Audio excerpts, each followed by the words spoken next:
दोस्तों आप सभी को मेरा नमस्कार। मैं अनुराग दीक्षित एक बार फिर से आप सभी का हार्दिक स्वागत करता हूं मैथ्स बाय अनुराग दीक्षित में। आज एक इतने शानदार वीडियो के साथ मैं आपके सामने उपस्थित हुआ हूं जो कि रेलवे की या किसी भी एग्जाम की परीक्षा में जिसमें क्वाड्रेटिक इक्वेशन आती है, द्विघात समीकरण आता है, पूछा ही पूछा जाता है, जरूरत पड़ेगी। मतलब अगर द्विघात समीकरण है तो इसकी जरूरत पड़ेगी और उसकी एक शानदार और गदर मचा देने वाली ट्रिक के साथ मैं यहां आपके सामने उपलब्ध हो चुका हूं। ये ट्रिक आप जरूर सीख लीजिएगा क्योंकि इतनी शानदार ट्रिक है कि आपको भी मजा आ जाएगी पढ़कर। मैं आपको मोटे तौर पर बता देता हूं कि किसी भी द्विघात समीकरण के अगर आपको रूट्स निकालने होते हैं तो क्या तरीका ऐसा होता है जिसको हम लोग सीखते हैं, जिससे द्विघात समीकरण के रूट्स को बड़ी आसानी से निकाला जा सकता है, यानी कि मूल बड़ी आसानी से निकाले जा सकते हैं। ठीक है, चलिए वीडियो को शुरू कर लेते हैं। बहुत बड़ी वीडियो नहीं, बहुत छोटी वीडियो में बहुत सारी जानकारी शॉर्ट ट्रिक के साथ आपको देने वाला हूं। शुरुआत करते हैं सबसे पहली स्लाइड के साथ। सबसे पहले मैं आप सभी से कहना चाहूंगा कि जितने भी लोग नए हैं वो हमारे YouTube चैनल को जरूर ज्वाइन कर लीजिए, मैथ बाय अनुराग दीक्षित, जिसमें आपको चैप्टर वाइज, टाइप वाइज और प्रैक्टिस सेट रेलवे के सभी एग्जाम के साथ साथ SSC के एग्जाम के लिए भी मैं कराता हूं। मेरे विषय में जानने के लिए आप मेरे होम बैनर को देख सकते हैं। 2014 और 16 में SSC CGL ऑडिटर पोस्ट पर सेलेक्टेड हूं। रोल नंबर तो इस वक्त नहीं याद है, आप चाहेंगे तो उस पर जाकर देख सकते हैं। ठीक है, ये हमारा बच्चों टेलीग्राम चैनल है, इस पर PDF आपको उपलब्ध हो जाती है। साथ ही साथ ये इंस्टाग्राम ID है, इंस्टाग्राम हैशटैग है, जिसे आप अगर चाहें तो ज्वाइन कर सकते हैं। इसके लिए कोई बाध्यता नहीं है, लेकिन मेरे प्यारे दोस्तों यहां पर आपके लिए इससे निवेदन जरूर है कि इन दोनों को जरूर ज्वाइन कर लीजिएगा। ठीक है, तो चलिए शुरुआत कर लेते हैं। पहले हम लोग ट्रिक सीखते हैं कि ट्रिक ऐसी क्या है जिससे काम हो जाए। ठीक है, तो पहले आइए ट्रिक को सिखा देता हूं आपको, आप समझ लीजिए। देखिए, जैसे हमारे पास कोई भी द्विघात समीकरण अगर मेरे प्यारे दोस्तों दिया होता है तो वो हमेशा ax² या इन 4 फॉर्मेट में ही दिया होगा, क्योंकि द्विघात समीकरण की मैक्सिमम पावर जो होती है वो 2 होती है, तो ये चारों कंडीशन उसकी बनती है। लेकिन मैं आपको चारों कंडीशन के लिए 4 अलग अलग ट्रिक नहीं, एक ऐसी रामबाण ट्रिक बताने वाला हूं जिससे सब कुछ हो जाएगा।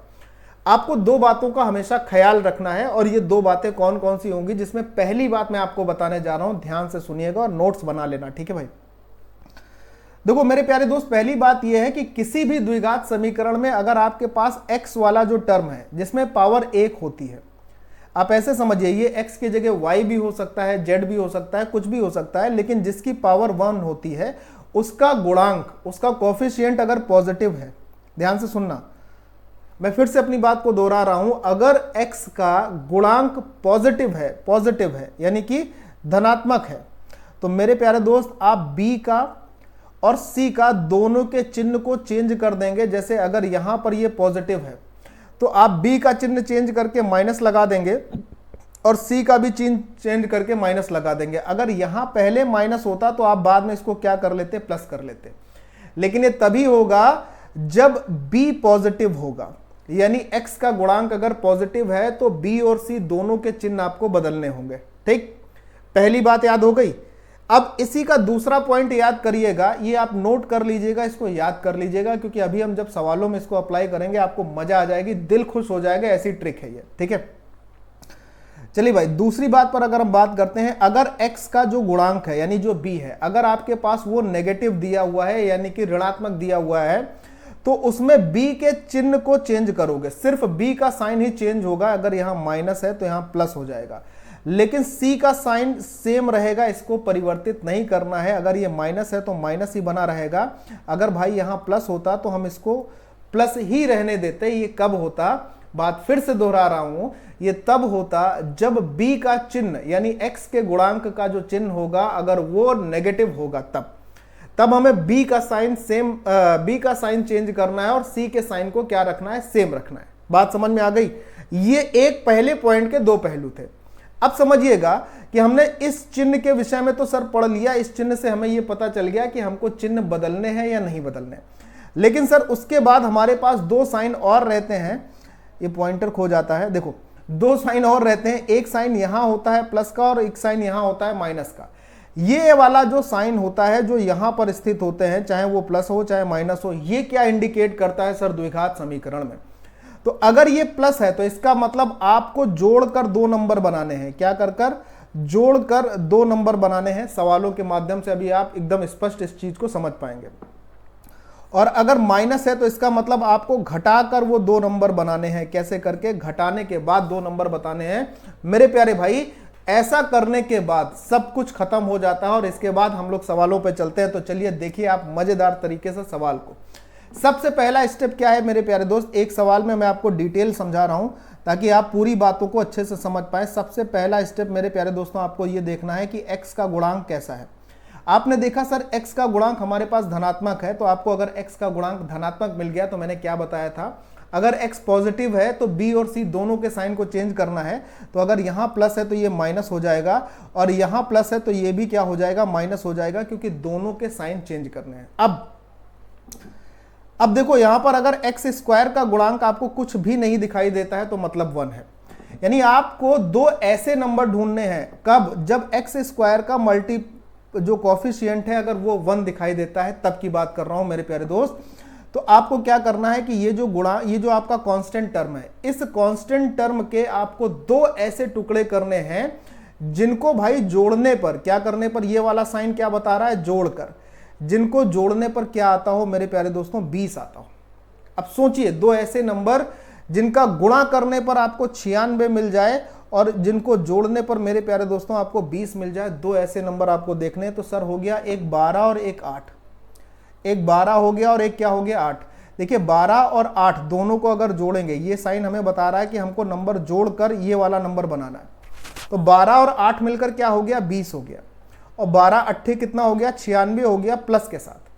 अब जब ये दोनों नंबर आपके पास आ गए ना दोस्त, दोनों नंबर, तो जो बड़ा नंबर है ना उसको पहले रूट में लिखिए और जो दूसरा नंबर है उसको बाद के रूट में लिखिए।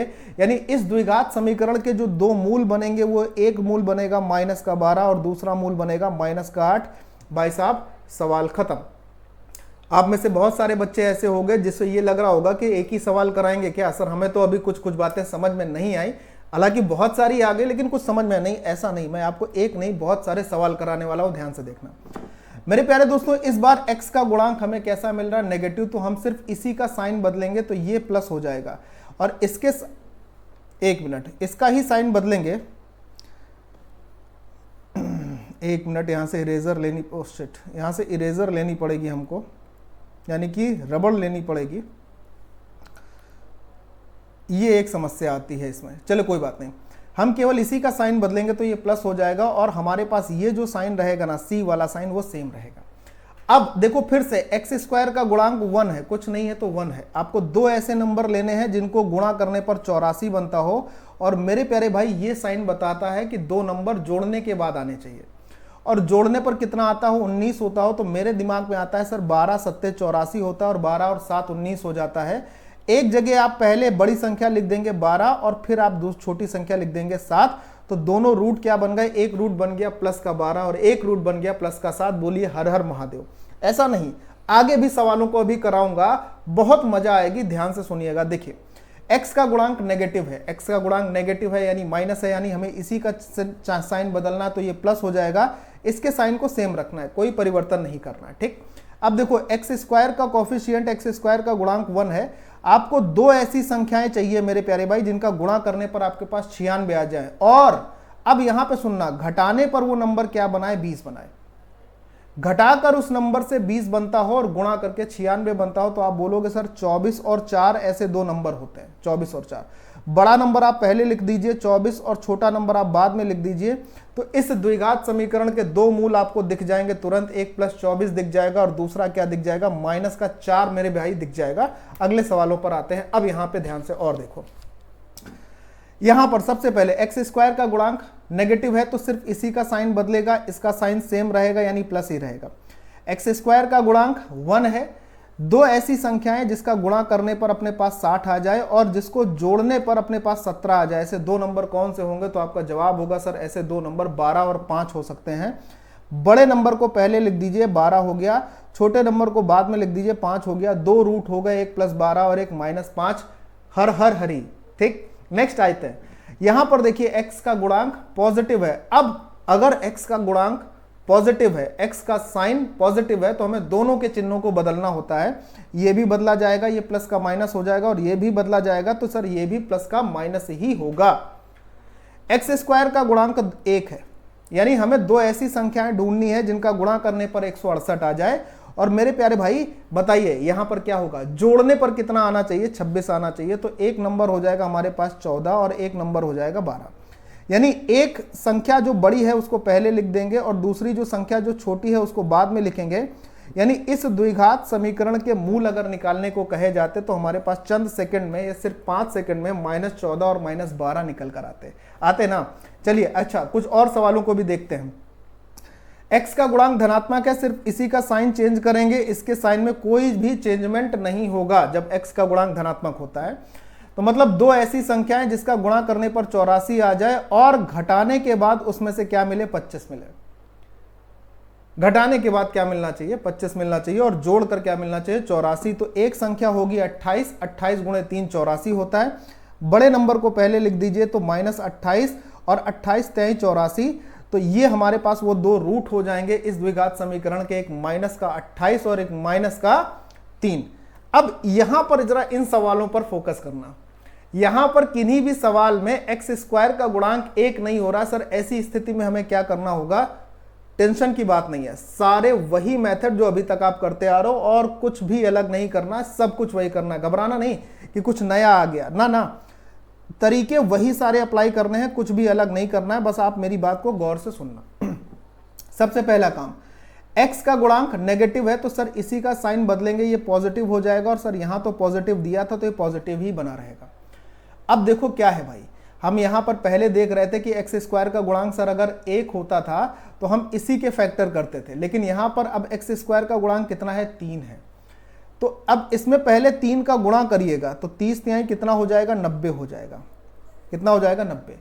अब आपको मेरे प्यारे दोस्तों 90 के दो ऐसे संख्याएं ढूंढनी है जिनका गुणनफल 90 आता हो और उन दोनों संख्याओं को जोड़ने पर, यह साइन बता रहा है कि संख्याएं जोड़ने पर कितना मिले, 19 मिले। आपका जवाब होगा सर 10 और 9। एक सर 10 हो जाएगा और एक हो जाएगा 9। लेकिन कई सारे बच्चे सोचेंगे कि ये इसके रूट्स हो जाएंगे। नहीं, अभी नहीं, जल्दबाजी नहीं, ना ना ना ना, ऐसे में यहां पर जल्दबाजी नहीं। अगर आपके पास x² का गुणांक कुछ दिख रहा है तो इसके बाद आपको क्या करना है, यही सबसे मेन इंपॉर्टेंट है। जो x² का गुणांक है उसी से दोनों को भाग दे देना है, यानी यहां पे भी 3 से भाग होगा और यहां से भी 3 पे भाग होगा। तो हमारे फाइनल रूट्स क्या क्या आएंगे, हमारे फाइनल रूट्स आएंगे प्लस का 10/3 और दूसरा रूट क्या होगा मेरे प्यारे भाई, दूसरा रूट होगा प्लस का 3। ये दो रूट हो जाएंगे। अभी कुछ बच्चों को ये बात कहो ना समझ में आई, कोई बात नहीं, मैं आपको दूसरे सवाल से समझाने का और भरपूर प्रयास कर लेता हूं ताकि आप यहां से इस सवाल से समझें। x का गुणांक, ये देखो x का गुणांक जो है ना वो माइनस का है, तो सिर्फ इसी का साइन चेंज करेंगे, माइनस का प्लस हो गया है। इसके साइन को सेम रखेंगे, ये तो बात आप सीख गए होंगे, मुझे 100% पता है, ये आपको सीख गया होगा। चिन्ह बदलना आपको आ गया होगा यहां तक सवालों पे, तो ये बात क्लियर हो गई। अब देखो x² का गुणांक क्या था, 9, इसमें 9 का गुणा कर लीजिए आप। 9 गुणे 30 क्या होगा, 270। यानी अब आपको दो ऐसी संख्याएं चाहिए भाई जिनका गुणा करने पर 270 आता हो। और मेरे प्यारे दोस्त ये चिन्ह ये बता रहा है कि जोड़कर उन दोनों नंबरों का योग 37 होना चाहिए। तो आप बोलोगे सर एक नंबर होगा हमारे पास 25 और एक नंबर होगा हमारे पास 12, क्योंकि 25 गुणे 12 जो होता है ना वो 270 होता है और जोड़ने पर 37 भी मिलता है। बड़े नंबर को हमेशा पहले लिखिए तो ये हो जाएगा 25 और छोटे नंबर को हमेशा बाद में लिखिए, ये हो जाएगा 12। अभी कहानी खत्म नहीं हुई, x² का गुणांक 9 था, उससे भाग दे देंगे तो यहां पे 9 से भाग हो जाएगा और भाई यहां पे भी 9 से भाग हो जाएगा। 25/9 को और छोटा तो कर नहीं सकते हैं, लेकिन इसको जरूर कर सकते हैं 3 से काट के। सर 3 चौको 12 और 3 त्रिका 9 हो जाएगा। इसका एक रूट क्या बनेगा मेरे प्यारे दोस्तों, प्लस का 25/2 और दूसरा रूट क्या बनेगा, प्लस का 4/3। मेरी बात क्लियर हो गई हो तो इस प्रश्न का आंसर आप सभी लोग मुझे होमवर्क में कमेंट बॉक्स में जरूर देना कि इस प्रश्न का उत्तर क्या होने वाला है मेरे प्यारे दोस्तों, ठीक है। वीडियो आपको कैसी लगी ये जरूर बताना, साथ ही साथ इसी प्रकार की छोटी छोटी ट्रिक्स के साथ, जो ऐसी ट्रिक्स जो कि हर एक एग्जाम में फ्रीक्वेंटली और बहुत तगड़े ढंग से आती है, मैं आपको सिखाता रहूंगा मेरे प्यारे दोस्तों। आप सभी लोग मैथ बाय अनुराग दीक्षित को जरूर जरूर ज्वाइन कर लीजिए। विश्वास मानिए कि मैं आपको जो रेलवे का कंटेंट दूंगा, जो मैं आपको रेलवे के लिए पढ़ाऊंगा, बड़े बड़े प्लेटफॉर्म भी आपको नहीं दे पाएंगे, ये गारंटी है। हाँ, बस मैं अभी आपको ये कह सकता हूं कि हो सकता है मेरी PDF 1 या 2 दिन बाद आपको मिले, लेकिन मिलेगी जरूर, ठीक है। और साथ ही साथ भाई टेलीग्राम चैनल जरूर ज्वाइन कर लेना, डिस्क्रिप्शन में इसका लिंक भी मिलेगा। ये मैं इसलिए कह रहा हूं ताकि पीडीएफ आप तक सही से पहुंच सके। मेरे प्यारे दोस्तों, वीडियो कैसी लगी ये जरूर बताइएगा। साथ ही साथ उस प्रश्न का होमवर्क क्वेश्चन का आंसर क्या होगा सर, जरूर सभी लोग कमेंट बॉक्स में बताइएगा। बाय बाय, जय हिंद एंड टेक केयर मेरे दोस्तों, ठीक है।